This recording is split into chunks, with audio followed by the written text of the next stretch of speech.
L'actualité de ce lundi, ce sont aussi ces élections générales Rwanda, élections sans suspense, au pouvoir depuis près de 30 ans. Paul Kagame devrait être réélu pour un 4e mandat dans ce pays où les voix dissidentes sont sévèrement réprimées. Clément Diroma, bonjour, vous êtes notre correspondant en Rwanda. Vous êtes à Kimironko, quartier commerçant animé, bien connu de la capitale Kigali. C'est là qu'a voté il y a quelques instants Frank Habineza. Il est, Clément, le seul véritable opposant de Paul Kagame à participer à ces élections.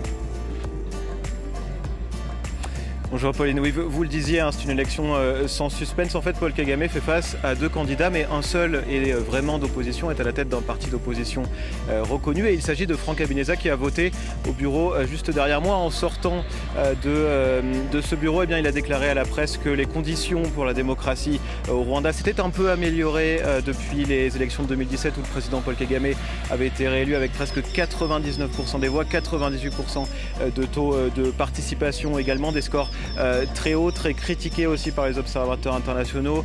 Les ONG, notamment, on le sait, Human Rights Watch, Amnesty International, ont publié des communiqués avant cette élection en 2024, eh bien pour signaler que toutes les conditions n'étaient pas réunies, que l'opposition n'était pas totalement libre dans un pays où il y a encore des opposants qui sont en prison, soit jugés, soit en attente de jugement. Il y a aussi des journalistes, parce que la liberté d'expression est aussi compliqué ici, où il y a aussi des journalistes qui sont encore en prison, des youtubeurs d'opinion également. Et Frank Habineza, lui, précise quand même qu'il a pu mener une campagne pendant ces 3 dernières semaines face au président sortant Paul Kagame, qui sera très probablement réélu, d'où cette notion d'élection sans suspense. Eh bien, son opposant a pu quand même tenir campagne, rassembler parfois des dizaines, parfois des centaines, parfois même quelques milliers de partisans. Mais eh bien, on verra d'ailleurs dès ce soir, dès les premières estimations, si cette campagne du seul opposant ici a payé.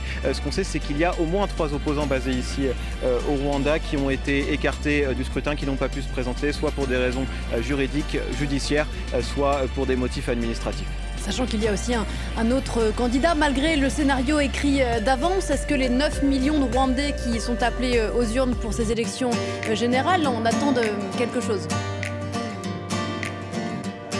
Alors parmi ces 9 millions de Rwandais, ce qui est intéressant, c'est qu'une petite majorité a moins de 30 ans et n'a connu donc que Paul Kagame au pouvoir, qu'un seul dirigeant depuis qu'ils sont nés, quasiment depuis le génocide contre les Tutsis en 1994. Selon lui, il représente l'homme, un peu le père de la nation, l'homme qui a fait participer à la reconstruction du pays, permis cette croissance économique qu'on voit aujourd'hui. Mais ils ont quand même des revendications. Ils demandent plus d'emplois, notamment parce qu'une grande majorité des jeunes ici a accès non seulement à l'université mais aussi à une éducation plutôt de qualité, mais il leur manque les opportunités professionnelles à la sortie de ces cursus de formation. Ils nous ont aussi parlé ici dans ces bureaux de vote toute la matinée depuis 7 heures, des sujets sécuritaires. Ils disent faire confiance à Paul Kagame pour les protéger. On sait aujourd'hui le Rwanda de fortes tensions avec les pays alentours, notamment la RD Congo, notamment le Burundi aussi. En tout cas, ce qui est sûr, c'est qu'on saura les premiers résultats, les premières tendances de la commission électorale dès ce soir à partir de 20h,